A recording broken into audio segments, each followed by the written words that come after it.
Uma boa noite, meus amigos e minhas amigas. Como é que estão? Tudo certo? E aí, pessoal? Vamos entrando. E aí, Vinícius, Jussara, Francisco, Eliane. E aí, pessoal? Tudo bem com vocês?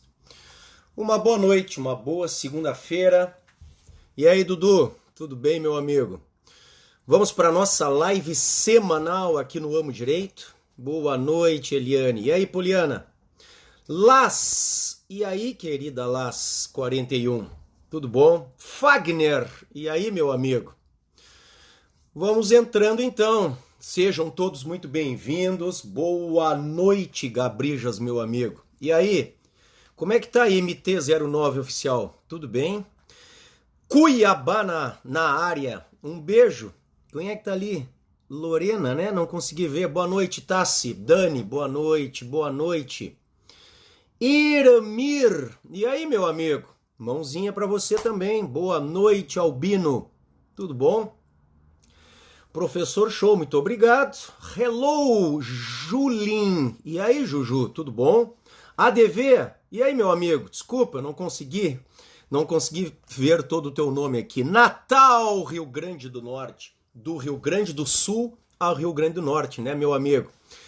E aí, Socorro? Tudo bom, querida? Boa noite, Arielle. Colatina, Espírito Santo. Eu estive em Vitória, trabalhando na pós do meu querido amigo Rogério Greco. Sabe demais, o professor é técnico. Ezio. Obrigado, meu amigo. E aí, Mônica, Calves, como é que vocês estão? Recife na área, Alberdan, esse cara sabe muito de penal. Alagoas na área, meu amigo Eramir, que terra maravilhosa. Antônio Antônio Keps, eu também tenho muita saudade de ti, meu amigo. É isso aí, muita saudade, meu amigo Antônio Keps, muita saudade. E aí, tudo bem? Roberta, do Pará, que terra maravilhosa. Curitiba, tá frio aí? Hein, Samuel, me diz se tá frio. Salvador, Bahia. Breno, boa noite, meu amigo. Fixa o assunto. Pois é, eu tentei fixar aqui, meu querido. Deixa eu ver se eu consigo fixar. Ó. Fixar o comentário. Olha aqui. Fixar comentário. Por que não está fixando? Agora sim. Comentar. Crimes ambientais. Crimes ambientais.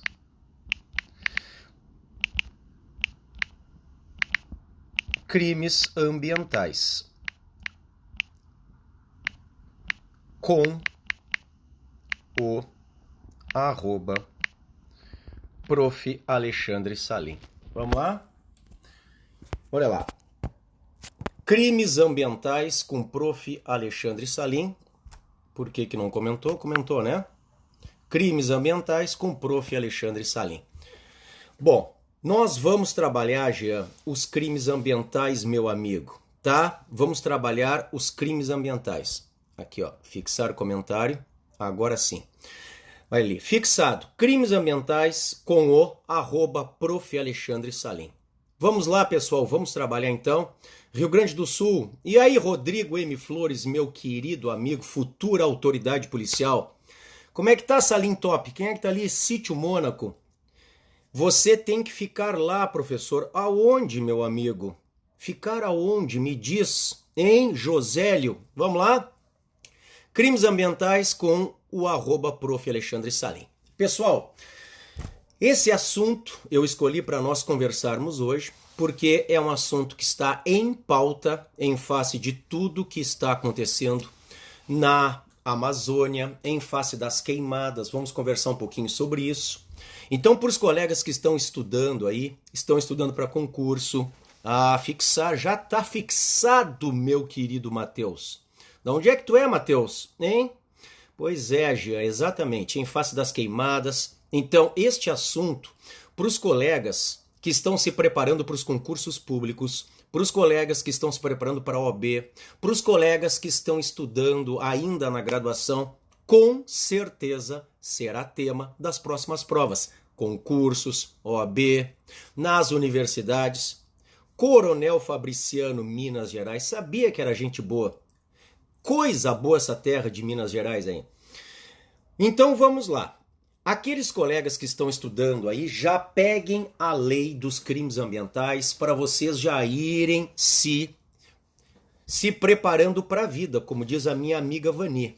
Como eu fico feliz de ver a Vani. E aí, Vani? Tudo bem, querida? Tudo bom, Larissa? Vamos lá, Wellington, meu amigo, 1972, ano do meu nascimento. E aí? Vamos lá então. Abram a Lei 9.605 de 98. A Lei dos Crimes Ambientais. 9.605 de 98 e vamos trabalhar com ela. 9.605 de 98. Bom, antes de mais nada, amando seus livros. Que bom, Vani. Qualquer dúvida me avisa, né? Sabe que a gente está junto aí nessa preparação, tá? Vamos lá.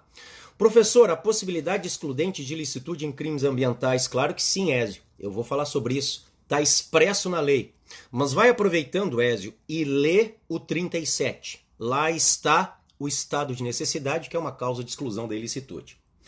O fundamento constitucional, pessoal, para a existência de uma lei que criminaliza fatos contra o meio ambiente, direito criminal, saudações, meu querido amigo. Que perfil bacana esse aí também, tá? Vamos lá, a gente tá junto.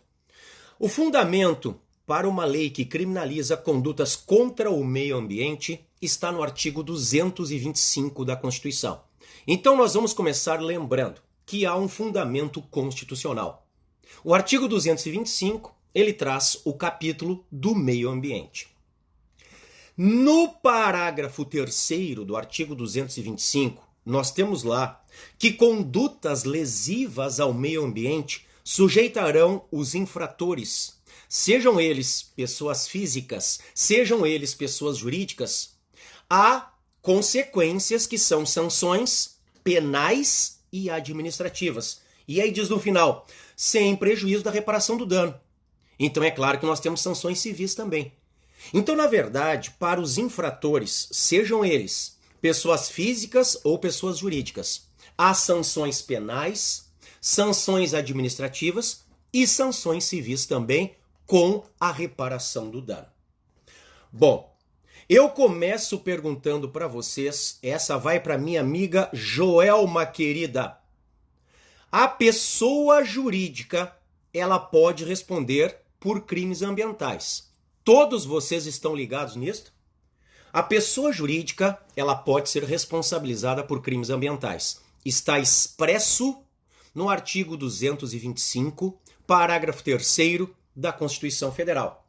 Vem também disposto no artigo 3º da Lei dos Crimes Ambientais, a Lei 9.605 de 98. Agora a pergunta que fica é, minha amiga Vani, meu amigo Alberdan, André Silva BR, Jaque, boa noite, Jaque.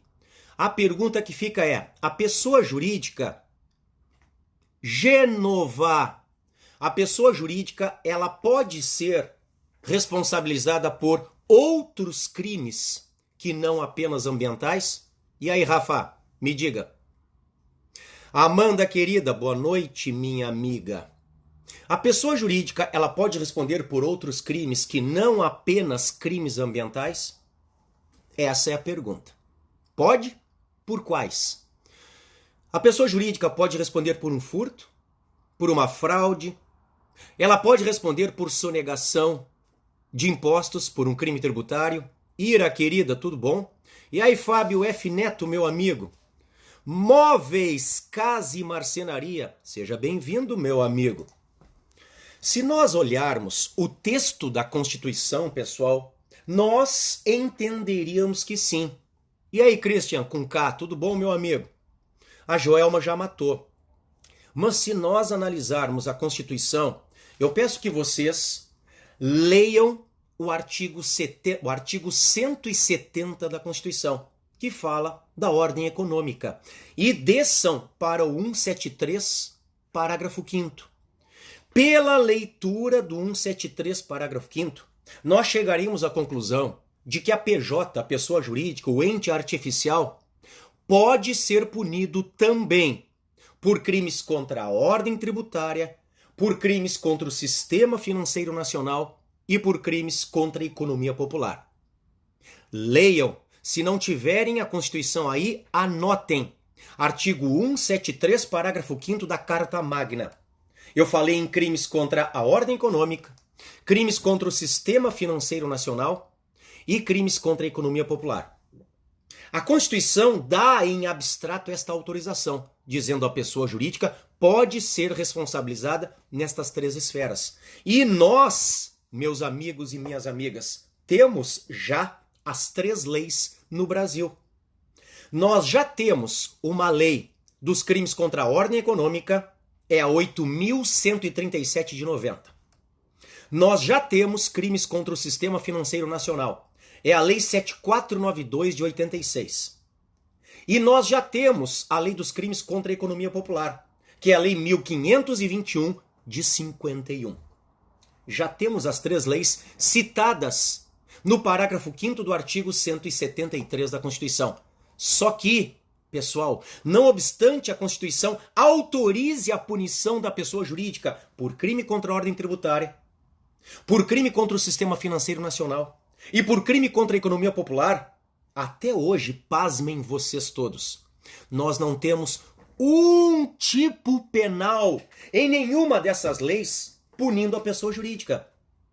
Todas as 3 leis que eu citei, a 8.137 de 90, a ordem tributária, ou ordem econômica conforme a Constituição, a 7492, sistema financeiro, a 1521, a questão da economia popular, todas têm crimes, mas só crimes praticados por pessoas físicas.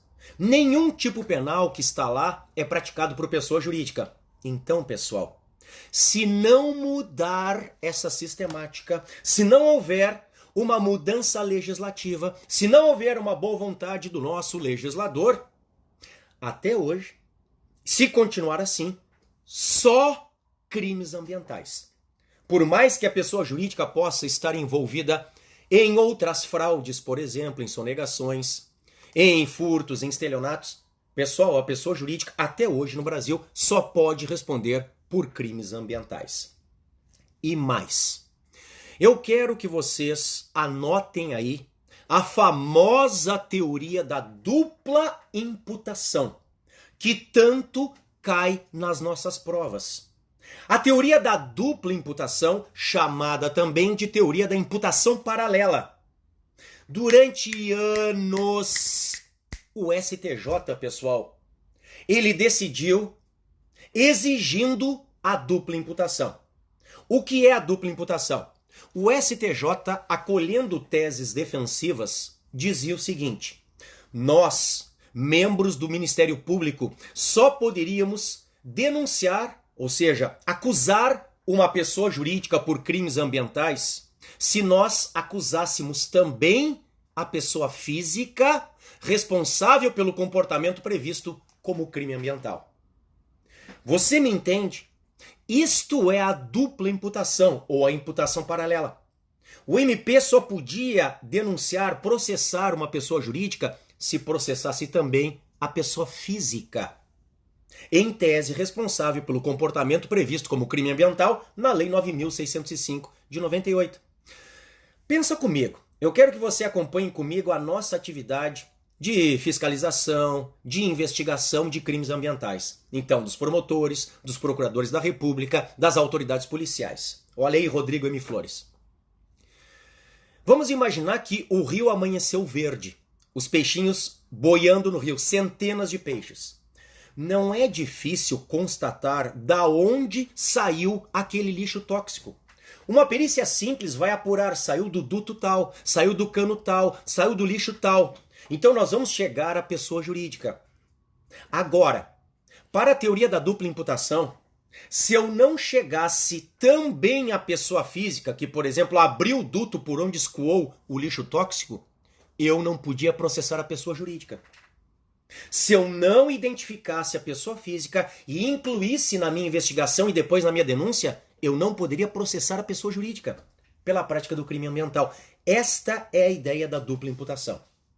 E assim as coisas estavam, anos a fio, pessoal, e as nossas denúncias no MP sendo rejeitadas lá no STJ, dizendo que o STJ há necessidade da dupla imputação. Se não processar pessoa jurídica, não podia processar também pessoa física. Até que nós temos uma luz no fim do túnel, felizmente, né? Porque cá para nós, este entendimento que vigorou anos no STJ sobre a dupla imputação, ele só contribuiu para duas coisas. Para a impunidade e para degradar o meio ambiente. Impunidade e degradação do meio ambiente. Porque, convenhamos, se eu nunca chegasse à identificação da pessoa física, eu não podia processar a pessoa jurídica. Impunidade. Impunidade, pessoal. Vem o STF e, por favor, alguém anota para mim aí? RE maiúsculo de recurso extraordinário, RE 548181. Alguém anota para mim? RE de recurso extraordinário, RE 548181. Se eu estou falando de RE, eu estou falando de recurso extraordinário. Então, no âmbito do STF. Vem a primeira turma do STF, pessoal, neste precedente, que é super importante. Muito obrigado, querida. Quem é que tá ali? A Lima Cimete. Olha ali, RE 548181. Matou. É esse mesmo. Obrigado, Joelma, querida. O STF, pela sua primeira turma, vai dizer: não há necessidade da dupla imputação. Não há necessidade da dupla imputação. A Constituição, no artigo 225, parágrafo 3º, não exige, Rafa, dupla imputação. Isto significa, olha ali que legal, Tamp Jeans Deluxe. Hein, Sara, querida? Não precisa da dupla imputação. E isso, felizmente, pessoal, faz escola no STJ. E as decisões que se seguem ao RE 548181 vão dizer, como o STF diz que não precisa mais da dupla imputação, nós aqui do STJ deixamos de lado, abrimos mão da dupla imputação. Como é que as coisas estão hoje? Se eu quiser denunciar uma pessoa jurídica isoladamente por crime ambiental, eu posso. Se eu quiser denunciar só a pessoa física por crime ambiental, eu posso. Se eu quiser denunciar as duas, eu posso.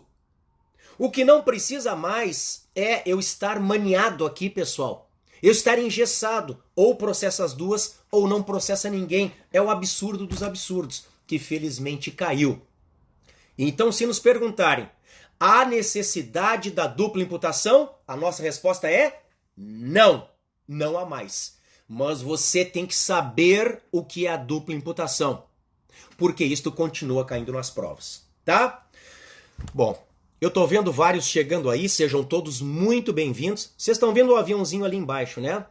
Ali com o aviãozinho é fácil, se vocês souberem que há alguns amigos que curtem o penal, que curtem o direito penal ambiental, que curtem crimes ambientais, que querem aprender mais sobre este fascinante ramo do direito, é só marcarem, não precisa nem mandar a mensagem. Marquem que eles automaticamente começam a fazer parte também da nossa live, tá? Os que estão chegando, sejam todos muito bem-vindos. Eu sou o professor Alexandre Salim. Eu sou membro do Ministério Público no Rio Grande do Sul e nós, eu já fixei ali, estamos conversando sobre crimes ambientais. A Lei 9.605, ela traz, portanto, a possibilidade... Caleb, meu amigo, que saudade, Caleb! A Lei 9.605, Caleb, ela traz a possibilidade, então, de nós denunciarmos tanto pessoas físicas quanto pessoas jurídicas, conforme o artigo 3º. Rafa, um beijo, meu amigo Rafa, obrigado. E aí, Richard, chegou na hora boa, então. Aí eu pergunto para o Richard, quem é a vítima dos crimes ambientais? Porque agora você já sabe quem é o sujeito ativo. Eu quero que você me diga agora, por favor, escrevam aí, pessoal, quem é o sujeito passivo. Isso aí, Joelma querida, 9.605, mas é de 98, não é de 96, tá? Abrão, essa é pra você, meu amigo. Escrevam aí, pessoal, quero ver o primeiro que acerta. Quem é a vítima? Quem é o sujeito passivo dos crimes ambientais? Eu vou dar uma pista para vocês. A Joelma é boa em direito penal, hein? Olha ali, tá certo também em sociedade, meu amigo. Mas o mais técnico é você dizer coletividade, tá? Tá bom, Matheus? Tá bom, querida Lima? Olha ali. Vamos falar em coletividade. Ou seja, nós estamos diante, pessoal, de um crime vago. Anota para mim, Rafa, aí, por favor, meu amigo. Crime vago. Todos ligados no que é o crime vago? Sara, querida, é coletividade. A vítima é a coletividade. O sujeito passivo é a coletividade. Nós estamos diante de um crime vago. Anota aí, Rafa. O crime vago é aquele que tem um sujeito passivo indeterminado. No crime vago, o sujeito passivo, ele é composto por um ente coletivo sem personalidade jurídica, pessoal. No crime vago, o sujeito passivo é indeterminado. No crime vago, quem é que tá ali? Jaina, querida. No crime vago, o sujeito passivo é um ente coletivo sem personalidade jurídica. Então é muito comum nós ouvirmos a vítima é a coletividade. A vítima, como muitos de vocês escreveram corretamente, tá? É a sociedade. A vítima é a família. Se ouve, né? Ah, quem é a vítima? É a família. Então, por exemplo, um crime contra a honra de morto, uma calúnia contra os mortos, que é punível na forma do artigo 138, parágrafo 2º do Código Penal. A vítima não é o morto. O cadáver não é vítima no Brasil. A vítima é a família do morto. Então, quando nós temos um ente coletivo sem personalidade jurídica, nós temos, Ludmila querida, um crime vago. Tá, pessoal? Já sabemos, então, o fundamento constitucional. Artigo 225 da Constituição. Já sabemos quem é o sujeito passivo e já sabemos quem são os sujeitos ativos, tanto pessoas físicas quanto pessoas jurídicas.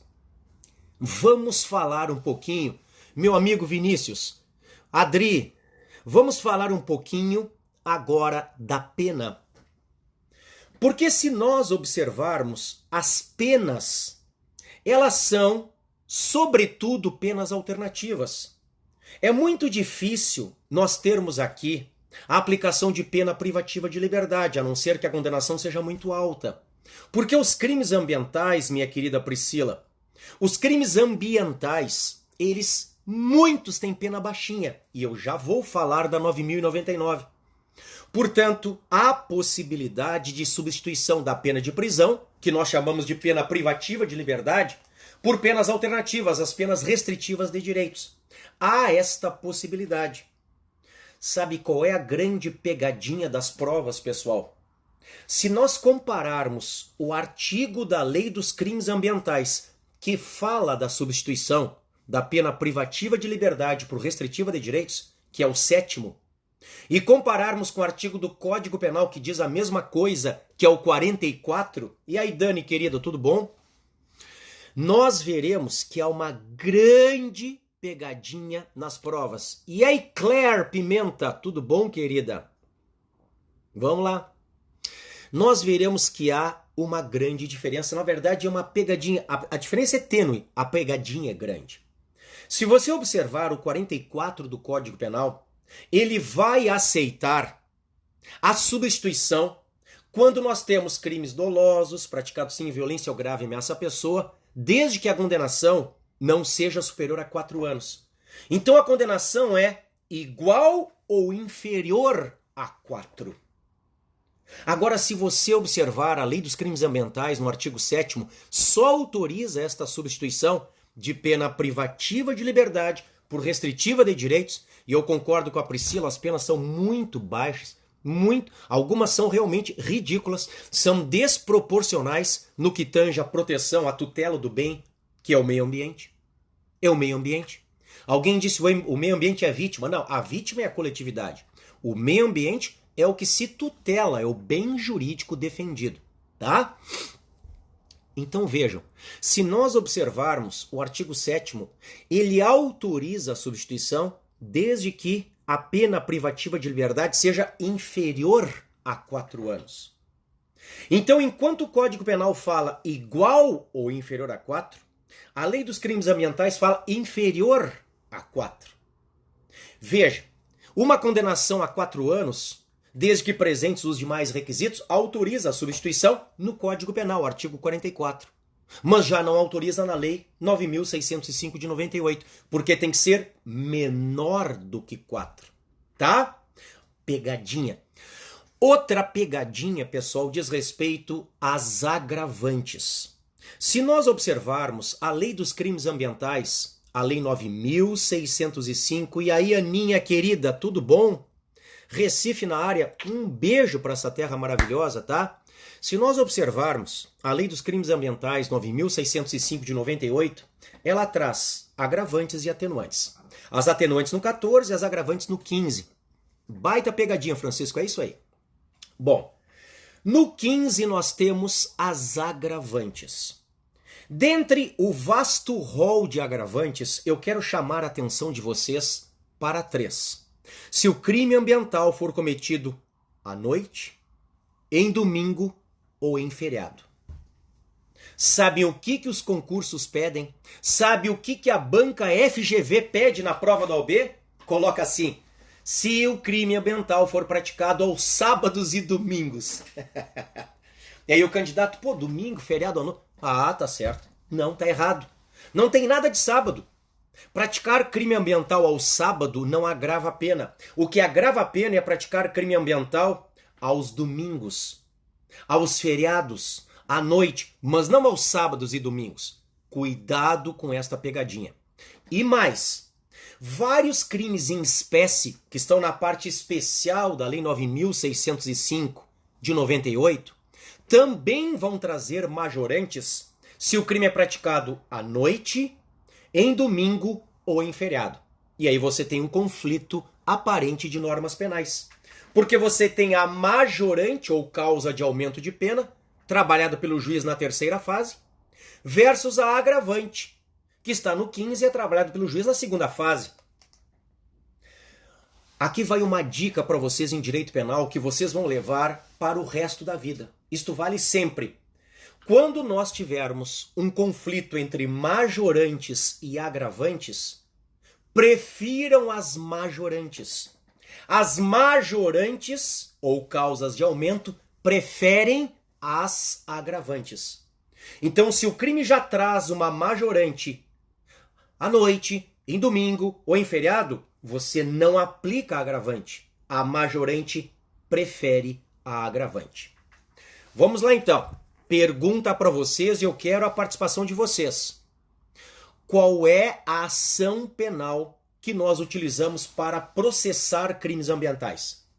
Tem regra? Tem alguma exceção? É uma só para todos? Qual é a ação penal que nós usamos para processar crimes ambientais? Hein?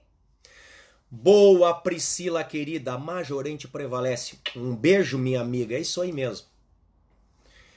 Olha ali, o Gilson já matou. Quem está em dúvida, mas está com a Lei dos Crimes Ambientais aberta, a 9.605 de 98, veja o 26. O 26, ele é claro, dizendo que todos os crimes ambientais são processados por ação penal pública incondicionada.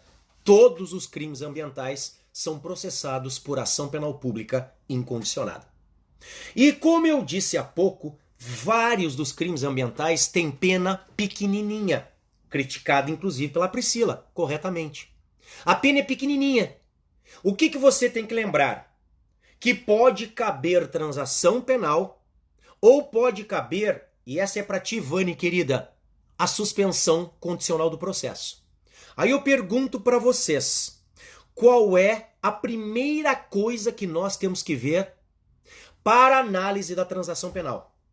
Qual é a primeira coisa que nós temos que ver para análise da suspensão condicional do processo? Porque tanto a transação penal, artigo 76 da 9.099, quanto a suspensão condicional do processo, artigo 89 da 9.099, exigem outros requisitos. Mas a primeira coisa, o primeiro requisito, a primeira vista, qual é a primeira coisa que nós fazemos? É analisar a pena.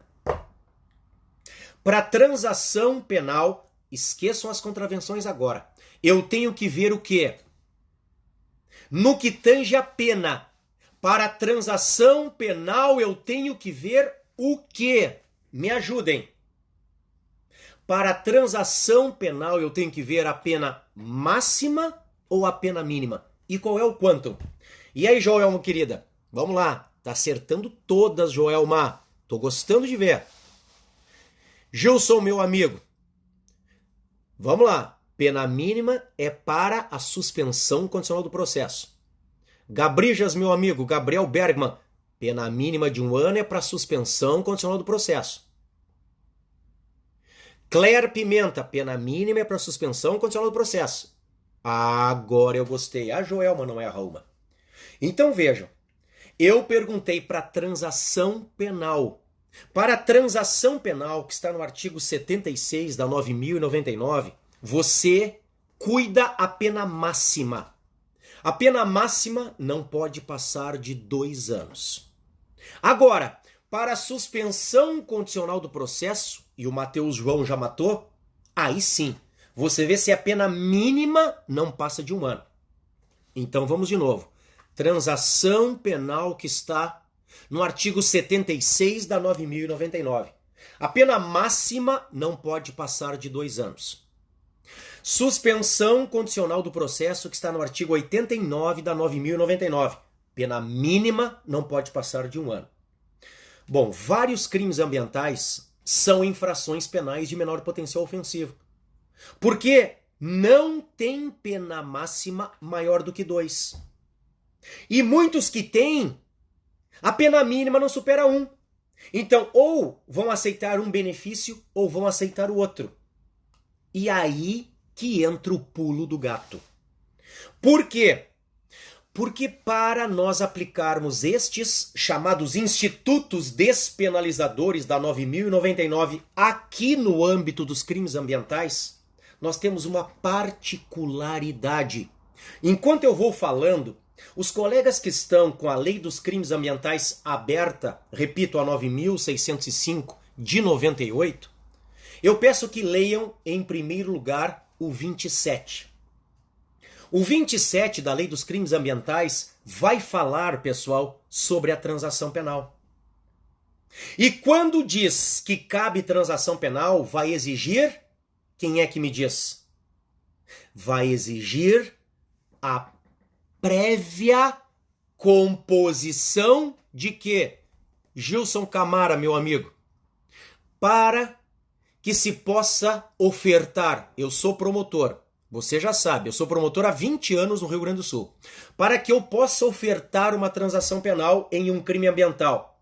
A lei dos crimes ambientais, no artigo 27, vai exigir a prévia reparação do dano ambiental. Perfeito, se possível.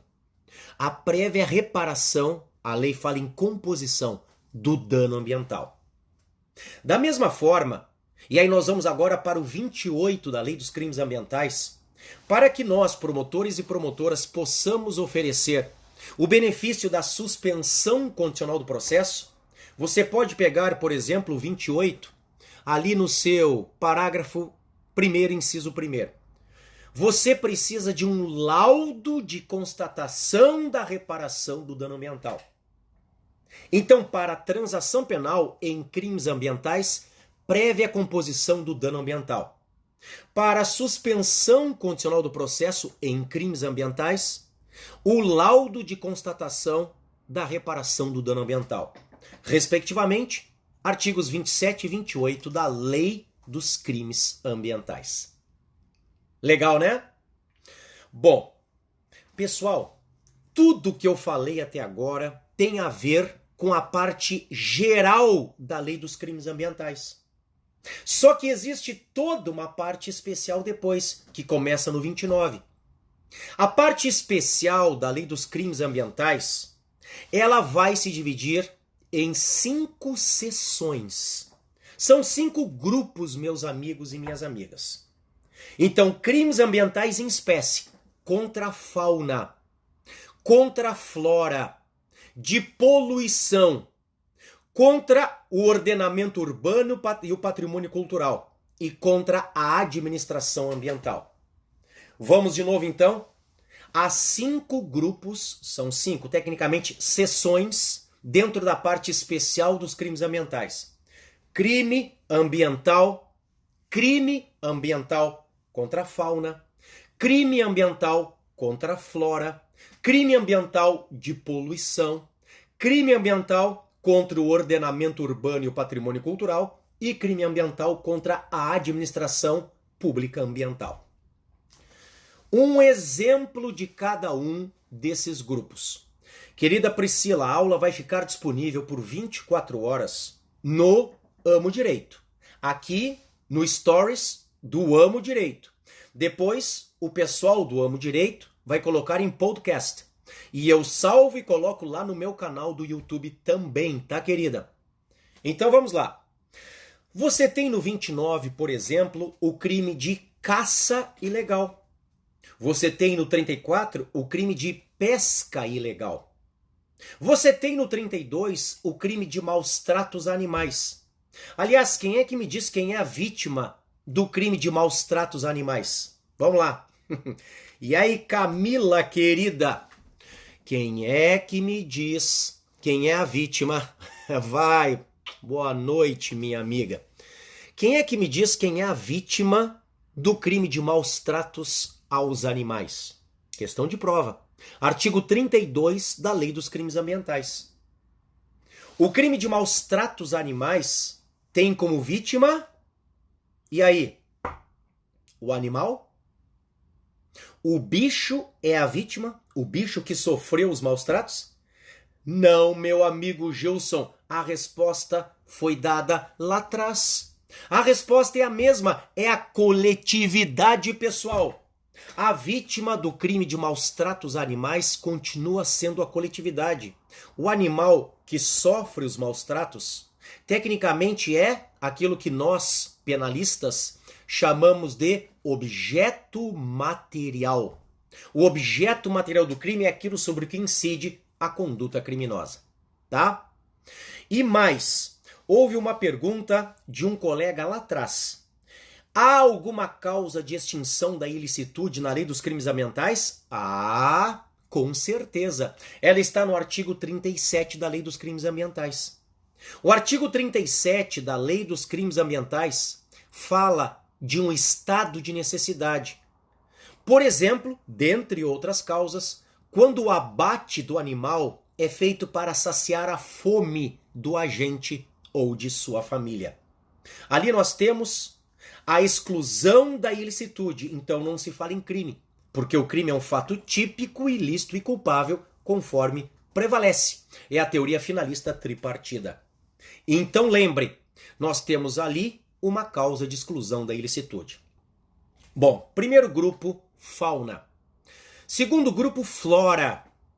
Um exemplo de crime contra a flora é o 41. O 41 fala de provocar incêndio. E eu te trago o 41 especialmente por causa das queimadas que estão sendo noticiadas na Amazônia. E aí eu te pergunto, porque é a pegadinha que virá na tua prova. E se o incêndio foi provocado sem dolo? Como é que nós fazemos? Porque o incêndio, o provocar incêndio em mata ou floresta, está no 41 da Lei dos Crimes Ambientais. E se não tem dolo, meu amigo Gabriel? E se não tem dolo, Claire? E se não tem dolo no provocar incêndio em mata ou floresta, ainda assim tem crime?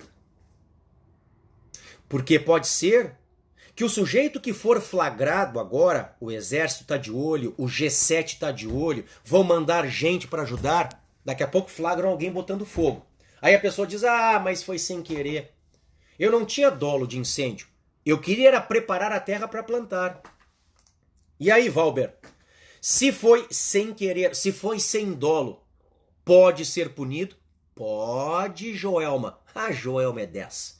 Pode por culpa. O 42, ele prevê a forma... Desculpem, o 41, provocar incêndio em mata ou floresta, prevê a forma culposa. Então, o crime pode ser praticado por dolo, no caput, ou por culpa, no parágrafo. Por culpa, leia-se por imprudência, negligência ou imperícia. A imprudência é o agir culposo, a negligência é a omissão culposa e a imperícia é a culpa profissional. Falamos de exemplos de crimes contra a fauna, exemplos de crimes contra a flora, depois nós temos a poluição. A poluição está no 54. Na poluição, cuidado, você tem que conhecer o atual entendimento do STJ.